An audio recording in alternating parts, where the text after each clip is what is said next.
My name is Simone Hill, and I am one of the Assistant Directors of MBA Admissions here at the Stanford Graduate School of Business, or the GSB as we call it here.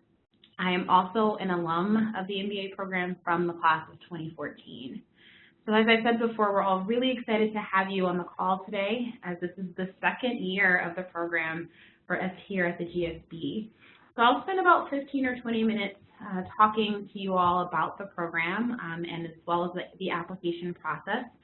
I will then open it up to questions that we will answer from you. We have some questions here, but you will also be able to submit those to us if there's anything that is unclear from what I say in a webinar. So without further ado, let's get started.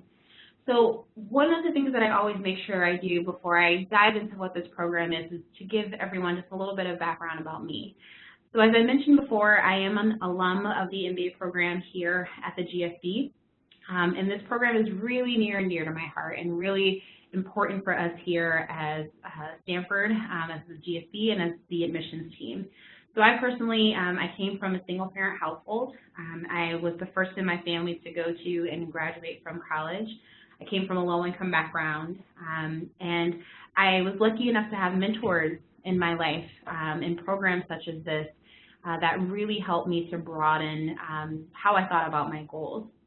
So my background was in finance, but I came to the GSB with the intention of pivoting and switching my career to doing something that I knew would have a significant positive impact on the world. And so opportunities like this Future Leaders program, are designed to expose you to a variety of different paths that you can take with this degree. So what is this program? So it is a 3-day event here at the Stanford Graduate School of Business hosted on campus. This year, the program will take place from August 10th through the 13th. That is a Thursday through a Sunday. And what this program will do is it will introduce a diverse set of students to what an MBA is, specifically what Stanford GSB MBA looks like and what the experience is like. And it will also expose you to a variety of post-MBA career opportunities. One of the things that we heard a lot from our participants last year is that they were surprised at just how versatile of a degree an MBA is. So we want to expose you to a lot of different paths and a lot of different things and ways that you can apply all that you are learning, that you will learn at this program and in an MBA program. So during this program, over the course of the program, you will do a few things. So you will actually be able to live on campus in the GSB residences, just like our first-year students in the MBA program do. So it is right across the street from the GSB. So you'll be able to stay there, get a feel for what the different study lounges are like, and really get immersed immediately once you get to the program. You will also get a chance to take some classes with some of our faculty members. And these classes will range from case studies to experiential learning opportunities as well, which is really a pillar for how we think about teaching here at the GSB. As a part of your exposure to post-MBA career opportunities, you'll get some exposure to some of the top companies in Silicon Valley. And this will be from a variety of fields. So last year, we were very lucky to be sponsored by both Google, so a very popular tech company, as I'm sure all of you know, but also a venture capital firm here. And so being able to be exposed to just a couple of those types of opportunities that you can have with an MBA.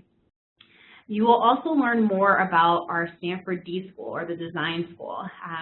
One of the things that all of our students here at the GSB really enjoy being able to do is to get exposure even outside of the business school. And many of our students take classes at the D School. So in a small workshop, a very hands-on workshop, you will be able to learn what the design thinking method is and explore how to create solutions using that method. You will also be able to work with our Career Management Center here and develop the skills that will help you think about landing your future internships. And finally, you're going to learn a little bit more about what we as an admissions team are looking for in the MBA application and admissions process. And will help you to start to think about how you can prepare over the next 2 years in college and beyond to be able to apply in the future. So with this program, both lodging and food will be covered thanks to the generosity of our donors, and we will have a limited number of funds available if you are having difficulty with travel.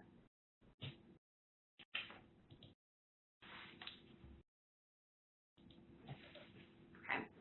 So let's talk about eligibility for the program. So this is a program for domestic college students that includes U.S. citizens as well as permanent residents. If you are a dual citizen, you are also eligible for this program. If you are an undocumented student, you are also welcome to apply. In the application, you will have the opportunity to describe your circumstances if you feel comfortable. Please rest assured that this information will not be shared with anyone outside of our office. Another part of the eligibility process is that you must be currently in your sophomore year in college, so be entering into your junior year in this fall. In terms of what we mean by sophomore year, we typically count that if you still have about 2 years left before you graduate from college. We will encourage, and we do encourage, all majors for this program. This is very similar to our MBA application process. So you do not need to be currently pursuing an economics or business-related major to be eligible for this program. If you're coming from the STEM fields or even the arts and humanities fields, we see that as being a really big part of the fabric of the diversity of this cohort, and we encourage you to apply. So the purpose of this program is to attract and educate the next generation of leaders who will contribute to the diversity and impact future student bodies, executive teams, and boards. So we are looking for applicants that add to the diversity here, broadly defined. So that includes minority students as well as LGBTQ students. That includes students whose parents did not graduate from college, so if you are a first-generation college student. That includes students that are Pell Grant eligible, and for us that is an indicator that you are coming from a low-income background. And then we also have this much broader statement about diversity, meaning any other work or life experiences that may add a distinct perspective in this program and for this cohort. So some examples are if you attend a very small or rural university, or maybe you are currently pursuing a degree in a field that is dominated by a specific type of people. Maybe if you're a female and pursuing a degree in computer science, there are a variety of different ways that you can show that you are a diverse candidate for this program. So, talking a little bit more about the application and how it will be evaluated. So we will evaluate all applications on 3 dimensions. So first is academic achievement. So with this, we are looking at your grades thus far, any awards, any honors you may have received, including merit-based scholarships. For us, we are not necessarily looking for everyone who has a perfect 4.0 GPA. We're also looking for progress. We understand that the first semester or first quarter of your freshman year can oftentimes be very, very hard. So we're looking for growth as well. The next thing we're looking for is what we call demonstrated leadership potential. The potential part is really big here for us. So we're looking for your involvement in leadership in clubs or activities on campus, maybe in some of the community service projects that you may be a part of. This could also include leadership in group projects. And if you've had the opportunity already to do work study or internships, any results or impact you've been able to have from those experiences as well. For us, leadership doesn't necessarily mean that you've led every club on campus. It's much more about the actual quality of what you've been able to do within that membership. The final part of this is your contributions to diversity as a program participant. So as I mentioned before, this is not just what's considered kind of physical diversity. We also want to know about the diverse experiences that you've had that you will bring to the program. So what are all of the things that have happened in your life, whether they are academic or personal or professional, and all of those experiences that you will actually be able to bring to this cohort. And I want to emphasize here that participation and selection in this program, it has no bearing on your chances of being able to get into the MBA program.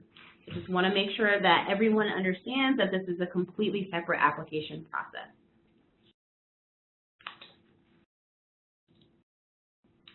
So what does the application look like? What are all of the materials that you need to submit? So first, after you are done with this webinar, if you have not already created an account, you can go onto our website and we will have that link for you shortly so that you can create an account. So you'll create an account and be able to then get a link to your application. All of these materials that are listed on your screen here, including the letter of recommendation, must be submitted by the deadline. And the deadline this year is Wednesday, March 1st at 5 p.m. So first, you will submit a completed application form. We do ask for a copy of your an unofficial copy of your transcript from your current undergraduate institution. This is one of the spaces in which we're able to get to the academic achievement portion that I mentioned on the previous slide. Some of your transcripts, so if you have attended more than one undergraduate institution for at least one semester or quarter, please upload those transcripts as well, and we will have space for you to do so. Now, there are some transcripts that will actually show all of your transfer credits on your current transcript. So be sure to check your current transcript to see if that's there. If so, then you're all set and you do not need to submit an additional transcript. Another part of this application is your resume. We emphasize that this be one page. We want this to include any work experience you have, any awards, honors, extracurriculars, any types of leadership that you've had or involvement you've had with different clubs or organizations, either on campus or in your community. You can feel free to include any high school information or involvement as well. Just be sure to keep it all in one page. The next part is your letter of recommendation. So we will ask you to provide the name and contact information for a recommender, and an email will be sent to them to upload their answers to our questions. So your recommender can be a variety of different people. So it can be an academic advisor, a professor, or maybe even a current or previous supervisor. And this supervisor can be from either a paid or an unpaid position. Those two things, both the resume as well as the letter of recommendation, are a great way for us to be able to assess your demonstrated leadership potential, also a key component of what we're looking for. The final part of the application are 2 short essays, and we ask that they combined do not exceed 450 words. You will upload this as one document, and the biggest advice that I give here is the same advice that I give to all of our MBA applicants, and that is to be yourself. Be authentic and be honest. This is a time for us as an admissions team to get to know you as a person. This is a great way for us to start to understand a little bit more about how you will contribute to this program, not only from your diversity, but also through your experiences. One other thing to note here is that we do not have an application fee for this program.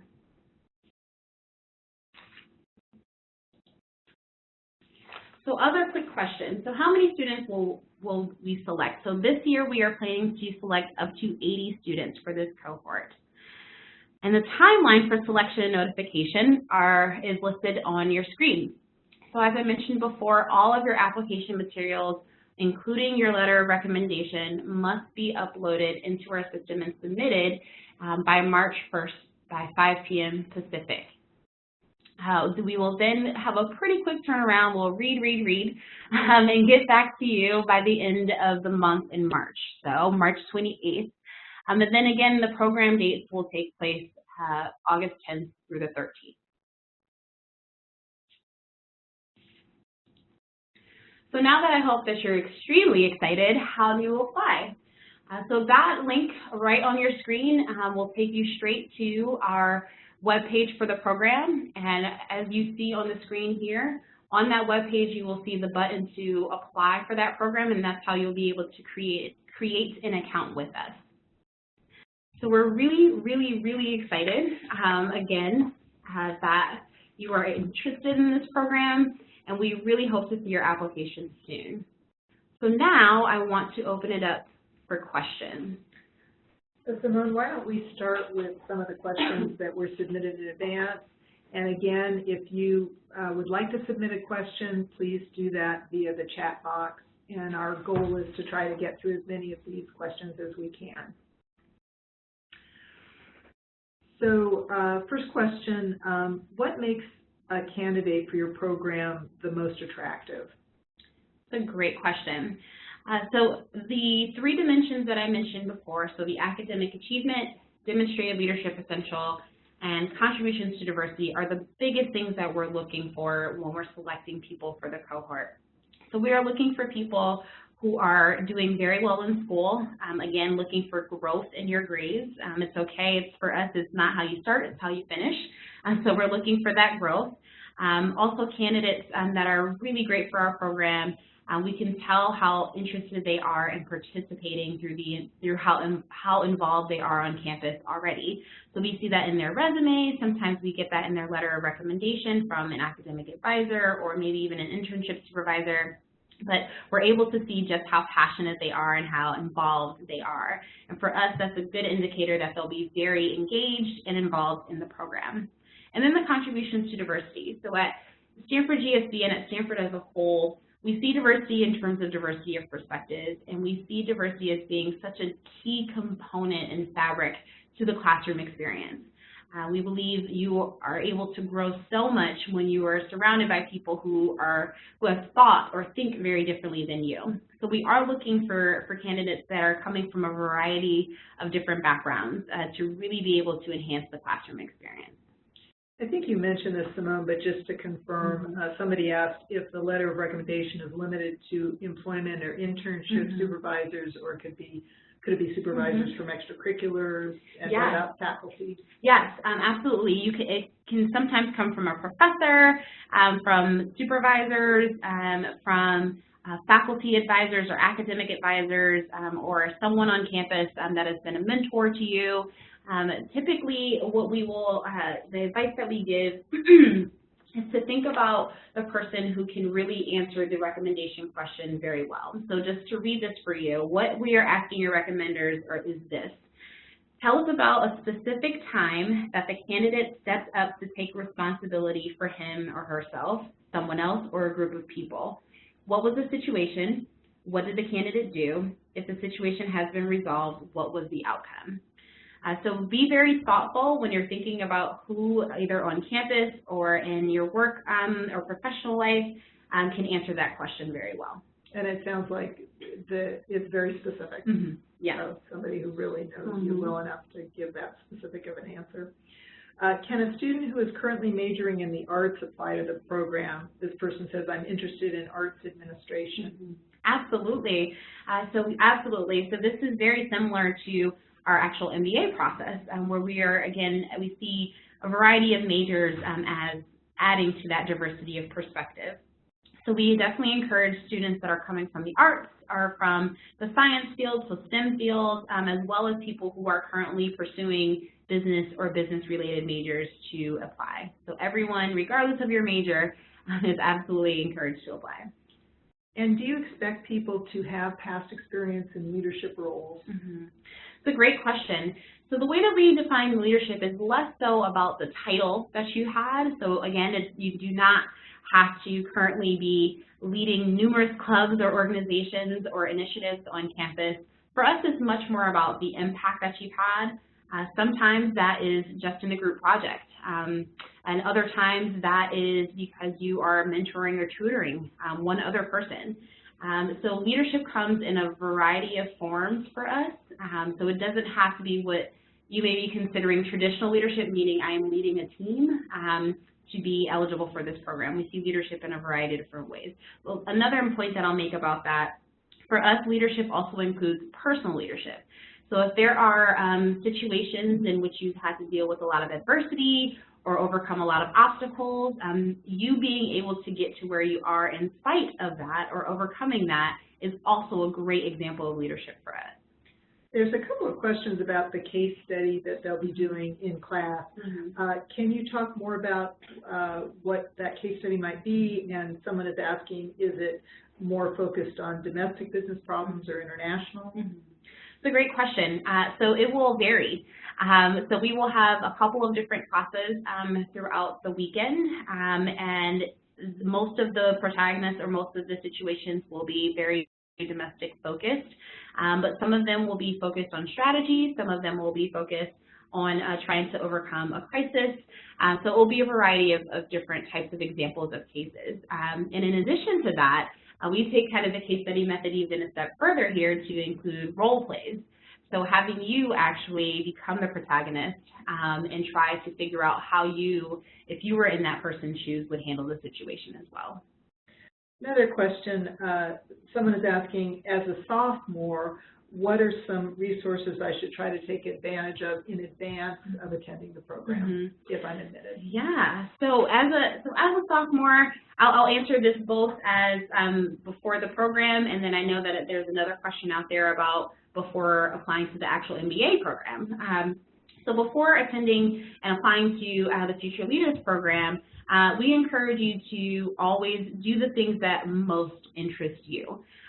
So never pursue leadership opportunities or community service just because you believe it will look good for us or to us. We believe that the people who can demonstrate the best impact and the most leadership are doing it because they love the thing that they're doing. So whether that means just continuing to do what you're doing on campus, or if you do want to take a few more risks and put a little bit more on your plate, you're welcome to do that. But again, do that because that's actually what you're interested in. And the same goes for if you're preparing for the MBA program. We are pretty much looking for very similar things both in this process as well as the MBA process. And we want to see that you are willing and able to be engaged with the people around you in your cohort and for the MBA program in your class. So Simone, let's turn to the questions that are coming in via chat. Jamie asks, can only sophomores apply? And yes, we said you have to be a current sophomore to apply, and then you'd be a junior by this coming academic year. So one of the things I will note, if there are any current freshmen on the call, we are looking for current sophomores only for this year, but we are planning to have this program every year. So that just means that you can apply for next year. Great. A question about eligibility. I'm 33 years old. I got my bachelor and master degree outside of the U.S. and am currently studying in college as a second education with a new major. Am I eligible? That's a great question, and honestly an incredible example of diversity. And congratulations in advance on pursuing that new major.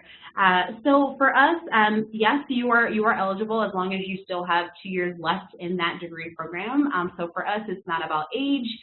It is all about where you are in the actual academic process. So if you are pursuing another bachelor's degree and you still have 2 years left, yes, you can apply.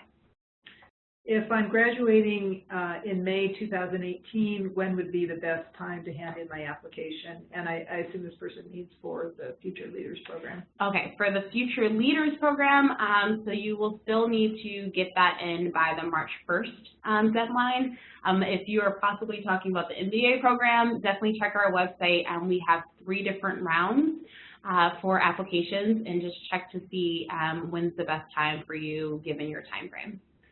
And Simone, I think there's still a little confusion about this being a separate program from the MBA. So let's answer this person's question. I am very interested in applying for an MBA at Stanford. However, I am not a sophomore student anymore. Are there any other opportunities for recent graduates who fulfill all of the other diversity and low income prerequisites? Yeah, great question, and also a great point to continue to emphasize that the Future Leaders program is very separate from the actual MBA program. 2 different programs, 2 different application processes.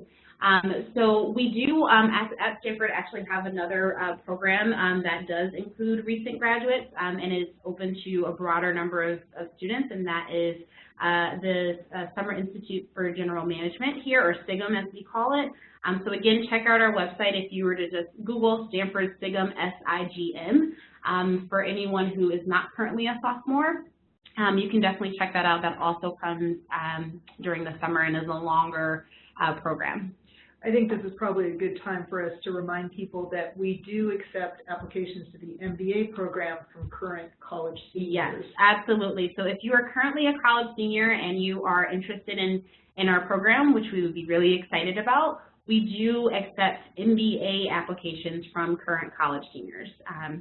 So with that process, you are able to apply in any of our 3 rounds. Again, you can check our admissions website for more information on when those rounds are and when the deadlines are. But yes, so for the MBA program, the earliest at which you can apply to the MBA program is in your senior year of college. And let's also mention, Simone, that if people are looking at applying in their senior year or even later than that after graduation, people are asking about other diversity programs. We do offer the Diversity and Leadership program in the fall. Do you want to talk a little bit about that? So we have a couple of other programs that are separate from the Future Leaders program. So again, if you do not fall into the category of I am a current sophomore, we do have other opportunities for you to engage with our office to learn more about our MBA program. So we have a couple of different fall events that happen typically every September, and you can definitely check our website typically around the summer to find out when the dates will be for this upcoming fall. So the first one is our Diversity in Leadership program, and this is just pretty much one day in the life of a Stanford GSB student.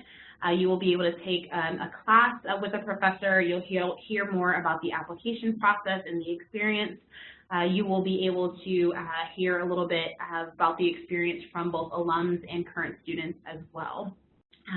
The other event that we have is our Women in Leadership, and that is the exact same program as the diversity program, the Diversity and Leadership program.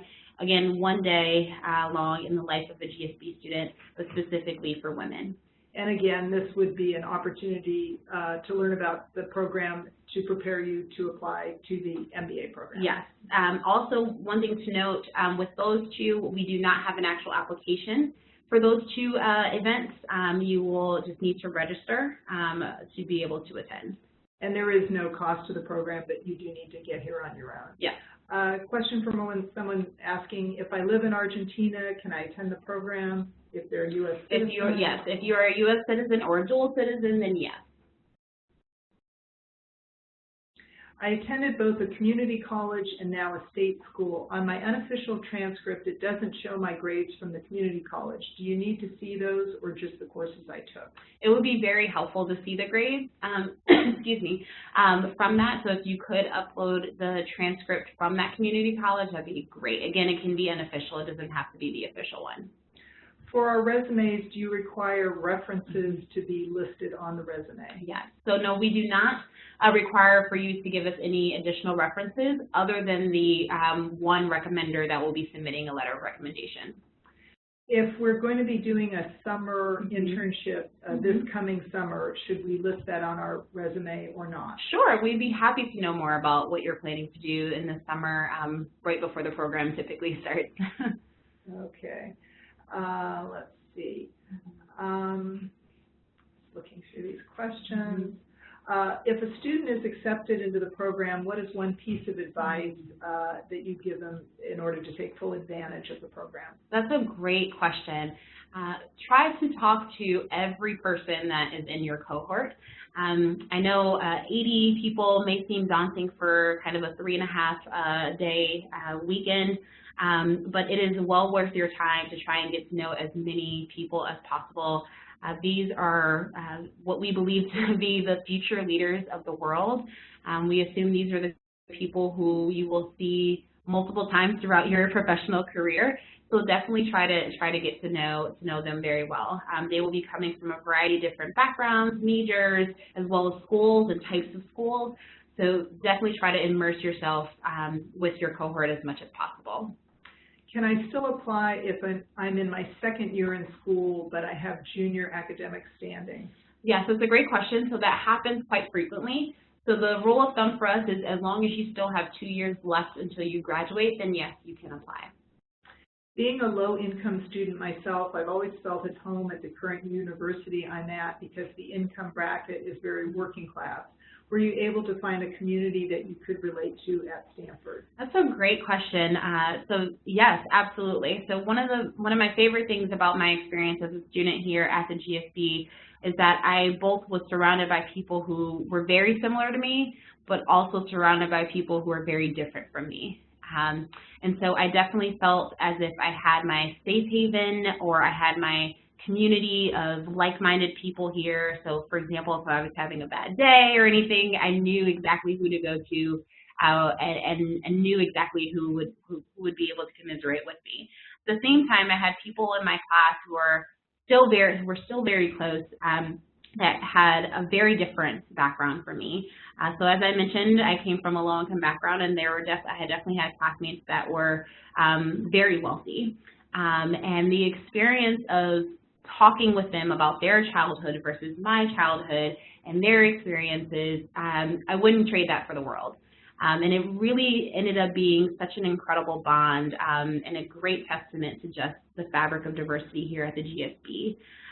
So yes, long story short, you will definitely have people here that are very similar to you, but you will also, and even in this Future Leaders program, find people who are very different from you as well. And Simone, when you say the culture is such that people really want to get to know each other and they're hungry to really get to know each other and know people who are different from them? Absolutely. So it's definitely a culture of learning, especially from each other. You will find that people here are not scared away by difference. They are excited by that difference and really want to expand and broaden their perspective, their personal perspective, by getting to know people who are very different from them. Can you comment on this situation? This person says, I had a very good freshman year, but I became involved in too many extracurriculars in the first semester of my sophomore year. I had a 20-hour-a-week work commitment and was very involved in extracurriculars. I'm afraid that this semester will outweigh my achievements in my first year. How would we look at that? Yeah, it's a great question. So yes, we are looking for growth, but we understand that things happen. Whether that's being too involved in things, or if there's something tragic that happens that may impact your academic ability for that quarter or that semester, it happens. So for us, we are looking at you holistically. So maybe if you have a really a bad semester or quarter, that's not something that's going to make or break you. But we will look at the rest of your application to see, like, okay, well, is this person performing in other ways? Will they be able to really handle the rigor of our program, looking in other ways? So it's not something where we will look at it and automatically deny you by any means, not by any means, but we are looking for that growth. If there is, for some reason, something that you would like to explain on your transcript or on your resume, you can feel free to do that in your essays. That will actually help us to give us that context. So feel free to explain that there. So this is more of a general question about the MBA for somebody who's currently in college. Is it better to do an MBA right after college or to work first? It's a great question, and it's going to be up to all of you. For some people, they feel that they are more than ready to be able to not only get a lot out of the MBA class, but also give back to the MBA class right after undergrad. And we do have a few people each year that are coming directly from their bachelor's degree. And then there are tons of other people who want to work for 2, 4, 8, 20 years before they come back to school, and that's perfectly fine as well. It's a personal preference. So one thing I didn't mention is when I applied to the GSB, I actually applied as a college senior, but I knew that I was not at all ready for that actual experience, and luckily the GSB is a program that allows college seniors to defer. Typically, for the average is usually about 2 years, but 4 years is the max, and during those 2 to 4 years, deferred students are working and getting full-time work experience before they come into the classroom. So it is a personal preference, and it's all based on if you feel like you're ready or not. And I think one of the objectives of the Future Leaders program is to give you a taste of the experience, which Absolutely. will probably, after you've been here 3.5 days, give you a better sense of if applying straight out of college is good for you or working longer. Right. Okay. I don't know if this is a question you can answer, but let's ask it. What differentiates good applicants from great ones? That's a good question. I would say the best applicants that we saw in our first year were the ones who were very genuine, very authentic, and willing to be vulnerable. And this oftentimes came through in essays and sometimes in the letters of recommendation. So the applicants that we see that are outstanding and that really contributed a lot to the cohort once they got here, there's a big correlation to just how involved they were and also just how vulnerable they were in their essays. Okay.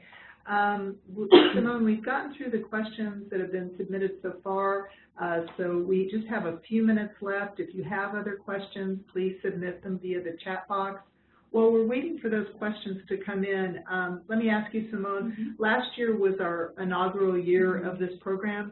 Can you just share any highlights from that program? Sure. That you remember? Sure. So last year was incredible for us as well as our first cohort.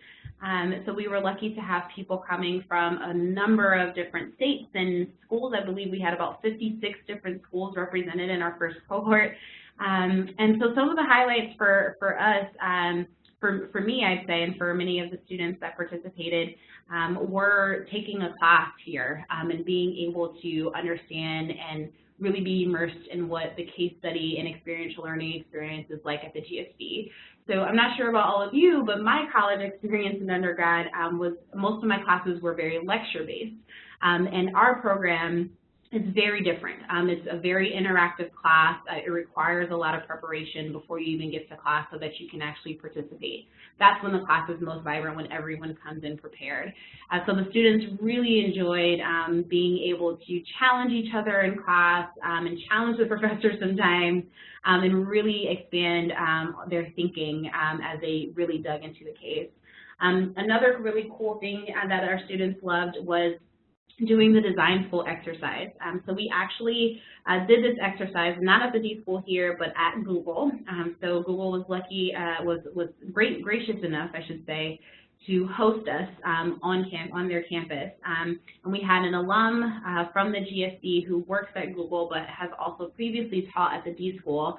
And she walked the students through a simple exercise that really highlights what design thinking is.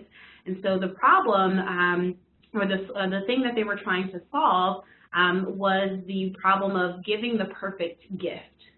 And so going through the design thinking method, all of the different phases, and trying to come up with a solution that would help a consumer figure out what the perfect gift is for a specific individual. So they really enjoyed that.